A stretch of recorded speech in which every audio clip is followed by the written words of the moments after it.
इसार राना साहब की जानिब बढ़ते हैं। इसार राना साहब, जिस तरह से पहले गुफ्तगू हो रही थी और इमरान याकूब साहब ये कह रहे थे कि अगर इस्टेब्लिशमेंट से राबते किए जाएं तो फिर ही मुल्क बेहतरी की तरफ जा सकता है। गुफ्तगू को आगे बढ़ा लेते हैं और बात कर लेते हैं कि वफाकी हुकूमत की जानिब से अफगान मुहाजिरीन को मुल्क छोड़ने के लिए 31 मार्च की डेडलाइन दी गई थी। केपी के वज़ीर आला ने कहा है कि हम अफगान मुहाजिरीन को जबरी तौर पर नहीं निकालेंगे। इस रवैये को आप किस तरह से देखते हैं? देखिए, वो अपने सूबे के वजीर आला हैं और इलेक्टेड वजीर आला हैं और उन पे कोई फॉर्म 47 का धब्बा भी नहीं है।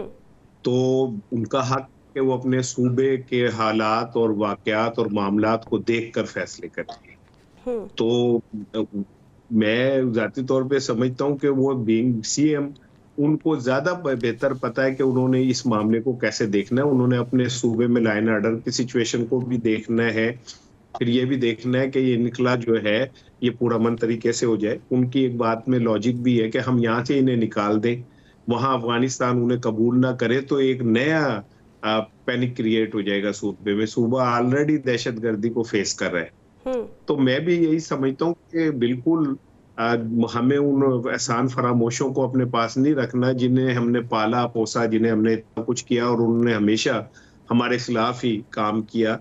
उनमें सबको नहीं कहता, मैं बहुत सारे जो हैं यहाँ पे जो हमारे अफगान भाई हैं वो हमारे साथ बहुत मुखलिस भी हैं, हमारे मुआशरे का हिस्सा भी हैं।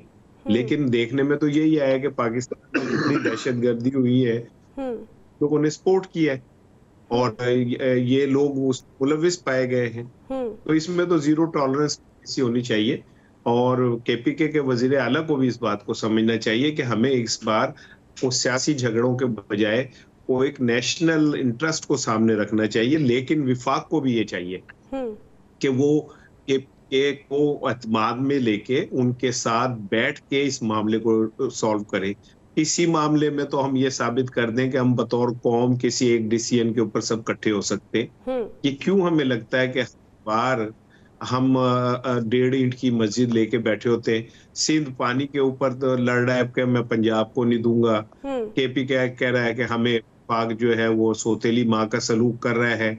पंजाब में मौजे है, पंजाब सुख की बांसुरी बजा रहा है। तो मेरा ख्याल है कि हमें जमहूरी इंसाफ को सामने रखना चाहिए। सर, ये सब मसले कब खत्म होंगे? अगर पानी का मसला चलता रहेगा, बिजली का मसला चलता रहेगा, मईशत का मसला चलता रहेगा, दहशतगर्दी रोज ब रोज बढ़ती जाएगी, तो कब हम एक ट्रैक पर आ सकते हैं? कब हम कह सकते हैं कि अब हम मुश्किलात से बाहर आ गए हैं? देखिए, इसके लिए तो मुझे आपको टाइम देना पड़ेगा ताकि मैं कैलकुलेट करूं कि ये कब हम इस मसले से निकल सकते हैं क्योंकि ये इतना आसान नहीं है जितना आप समझिए कि मैं 1 मिनट में इसे कह दूंगा। ये गुंजलक है, ये आपस में सारी चीजें ना आपस में मिक्सअप हुई हुई और अफसोस दुख तकलीफ बात की है कि हमने जान के ऐसी लीडरशिप पैदा की जो सूबाई सतह के ऊपर अपनी सर्वाइवल को सर्वाइवल समझे। मोहतरमा बेनजीर भुट्टो चारों सूबों की जंजीर कहते थे, हमने उन्हें मार दिया और फिर पीपल्स पार्टी सिंध की जमात बन के रह गई। पंजाब जो है मुस्लिम लीग नून को जबरदस्ती पकड़ा दिया गया। तो वो चल रहा है। हमें जरूरत है ऐसे लोगों की जो पाकिस्तान को इकाई विफाक की इकाई के तौर पे लेके आगे बढ़े, जो अपने सूबाइयत के खौल से बाहर निकल के काम करें। तो अल्लाह पाकिस्तान पे बेहतरी करे और पाकिस्तान के मामला जो देखने वाले लोग हैं उन पे भी अल्लाह रहम करे ताकि वो भी पाकिस्तान को सामने रखकर चीजों को फैसले करें, ना कि लोगों को सब कुचलने के लिए फैसले करें। सही है। इमरान याकूब साहब, अगर ईद से पहले की बात की जाए तो ये कहा जा रहा था कि ईद के बाद तहरीक इंसाफ ने ऐलान किया था कि हम सड़कों पर आएंगे और पेशावर में कन्वेंशन की तैयारियां भी चल रही हैं। क्या समझते हैं कि ऑपोजिशन अलायंस के बगैर ये एहतजाज नतीजा खेज साबित होगा? देखिए, बात सीधी सी है कि पीटीआई जो है वो इस वक्त अगर ऑन ग्राउंड देखें तो ऑन ग्राउंड तो आपको उसकी मकबूलियत में कोई कमी नजर नहीं आएगी। और अगर आप पेशावर की बात करें तो पेशावर केपी में उनकी हुकूमत है, केपी में उनको रोकने वाला भी कोई नहीं है। इस्लामाबाद में तो ये मसाइल है कि आपने पंजाब में या इस्लामाबाद में लोगों को रोक लिया, उनको वहां जाने नहीं दिया या उनको सख्ती की या गिरफ्तारी का खौफ। केपी में तो इस तरह की कोई बात नहीं है। तो मैं समझता हूँ कि अगर केपी में वो चाहेंगे तो एक अच्छा शो कर लेंगे। लेकिन इसके साथ साथ ये भी एक मामला है कि पीटीआई शायद इतनी कॉल्स दे चुकी है, इतने मामलात हैं कि अब उनमें उसके कारकुनों में भी वो जोश और जज्बा हमें पिछले कुछ एक दो एहतजाज में उस तरह से नजर नहीं आया। लेकिन मेरा नहीं ख्याल कि अब भी अगर वो पिशावर में कोई एहतजाज अनाउंस करेंगे तो वो बिल्कुल को फ्लॉप शो होगा, अच्छा कामयाब शो वो करने की पोजीशन में है। जहां तक ग्रैंड अपोजिशन अलायंस की बात है, तो ग्रैंड अपोजिशन अलायंस में पीटीआई के बाद अगर कोई ऐसी जमात है जो सिग्निफिकेंट चेंज आपको सड़कों पे ला सकती थी, तो वो जमीयत उलमा इस्लाम है। जमीयत उलमा इस्लाम के पास एक ऐसा सपोर्टर मौजूद है कि जो सड़कों पे आ सकता है, जो मौसम की सख्ती बर्दाश्त कर सकता है। लेकिन अनफॉर्चुनेटली पीटीआई और जमीयत उलमा इस्लाम जो है वो एक पेज पे नहीं आ सके, लिहाजा दूसरी जो छोटी छोटी जमातें हैं उनसे शायद कोई इतना ज्यादा खास फर्क पड़ने की उम्मीद नहीं है। अगर जमीयत उलमा इस्लाम इसमें शामिल होती तो आप ये कह सकते थे कि जी ग्रैंड अपोजिशन अलायंस एक अच्छा शो कर देगी, खाली पीटीआई वो शो नहीं कर सकती। सही सर, पीटीआई का सख्त मौक़िफ़ और एहतजाजी हिकमत अमली, क्या ये दुरुस्त है या इस पॉलिसी को भी तब्दील करने की ज़रूरत है? देखिए, असल चीज ये है कि यहाँ बंद कमरों में बैठ के, स्टूडियोज में बैठ के या एसी वाले कमरे में बैठ के बातें करना बहरहाल ऑन ग्राउंड सिचुएशन से मुख्तलिफ होता है। पीटीआई वाले जो सोच रहे हैं, जो समझ रहे हैं, वो अपने तय तो एक अच्छा फैसला सोचते हैं और कोशिश ये है कि जिससे उनकी मुश्किलात में कमी आए।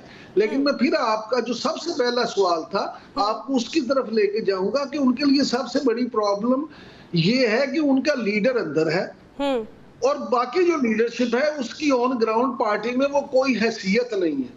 सही। वो बैरिस्टर गोहर चाहे उनके चेयरमैन हो इस वक्त, लेकिन बैरिस्टर गोहर हो या सलमान अकरम राजा हो या उमर अयूब साहब जो कि अपोजिशन लीडर हैं कौमी असम्बली में, ये सब मिलकर भी कोई ऐसा फैसला नहीं कर सकते जो इमरान खान की तरफ से इंडोर्स किए बगैर उस पर अमल हो सके। जब आपकी लीडरशिप इतनी कमजोर हो या आपकी लीडरशिप को ऑर्गेनाइजली वो ताकत ही या कुव्वत ही ना दी गई हो, तो फिर उसमें आप क्या फैसला करेंगे और किस तरह से अमल करवाएंगे। लिहाजा पीटीआई में हर वो चीज कामयाब होगी जिसको इमरान खान साहब डायरेक्ट कहेंगे। अगर इमरान खान साहब की सपोर्ट के बगैर कोई भी लीडर कोई भी बात करेगा तो उसको आप ये ना समझे कि उनका कारकुन उस चीज को ऑन करेगा। सही। इसार राना साहब, क्या आपको तहरीक इंसाफ की मुश्किलात कम होती नजर आ रही हैं? देखें, बतौर मुसलमान मेरा यकीन है कि अल्लाह ताला ने कुरान पाक में खुद वादा किया है कि हर मुश्किल के बाद आसानी है। दुनिया में कोई चीज मुस्तकिल नहीं होती, वो चाहे इक़्तिदार हो, वो ताकत हो या बेतहाशा ताकत हो। मैंने माजी में बहुत ताकतें देखी और फिर मैंने माजी में अब उनका नाम भी कोई लेने वाला, तो ये मुस्तकिल कोई चीज नहीं होती। पीपल्स पार्टी के ऊपर जितने जुल्म हुए, आज जुल्फकार अली भुट्टो शहीद की बरसी है, क्या भुट्टो का फलसफा खत्म हो गया? क्या पीपल्स पार्टी खत्म हो गई? ऐसा नहीं होता। बदकिस्मती पाकिस्तान की है कि हमेशा पाकिस्तान में जो इलेक्टेड और अवाम में पजीराई वाले लीडर होते हैं उनका अंजाम बहुत भयानक होता है। हमें इस बात पे सोचना चाहिए, हमें गौर करना चाहिए कि कब तक हम इस तरह करते रहेंगे और इसका हमें क्या नतीजा मिला है। मैं एक पाकिस्तानी हूँ, मेरा बाप पाकिस्तान के लिए हिजरत करके आया था, मेरे वो इस यहाँ मट्टी में दफन है, मैंने भी मर के इसी मट्टी में दफन होना है, मेरे बच्चे इस मट्टी पे जवान हो रहे हैं, मेरे बच्चों ने भी इसी में रहना है।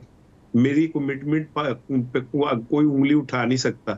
तो मैं अगर ये बात दुखी दिल से कह रहा हूँ कि ये खिलवाड़ अब बंद हो जानी चाहिए। अब हमें अब समझ जाना चाहिए कि अवाम की राय का एहतराम खाली जलसों के अंदर वोट को इज्जत दो का नारा नहीं लगना चाहिए। हमें अपने दिल के अंदर भी इस बात को यकीनी बनाना चाहिए और जब तक ऐसा नहीं करेंगे पाकिस्तान आगे नहीं बढ़ेगा।